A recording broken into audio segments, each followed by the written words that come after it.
الحمدللہ وحدہ والصلاة والسلام علی من لا نبی بعدہ اما بعد۔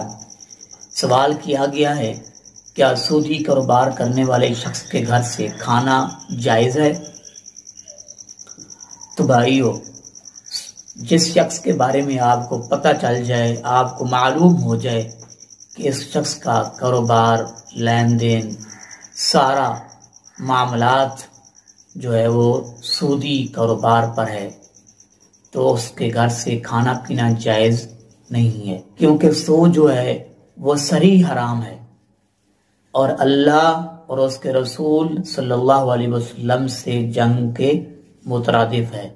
جو سود کا کاروبار کرتا ہے وہ اللہ اور اس کے رسول کے خلاف اعلان جنگ کرتا ہے۔ اور کون ہے جو اللہ اور اس کے رسول صلی اللہ علیہ وسلم سے جنگ جیت جائے؟ یہ نہیں ہو سکتا۔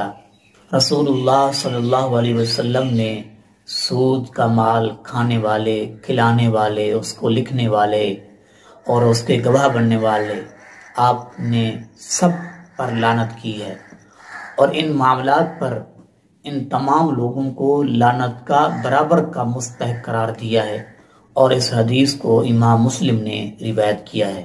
اور اسی طرح ایک حدیث میں آیا ہے کہ رسول اللہ صلی اللہ علیہ وسلم نے ارشاد فرمایا سود کے 70 درجے ہیں، اور فرمایا سب سے چھوٹا درجہ یہ ہے کہ آدمی اپنی والدہ کے ساتھ زیادتی کرے، بدکاری کرے۔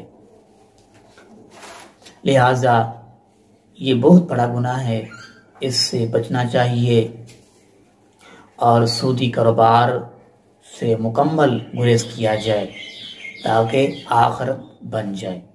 واللہ اعلم۔ آپ کی شان شوکتوں سے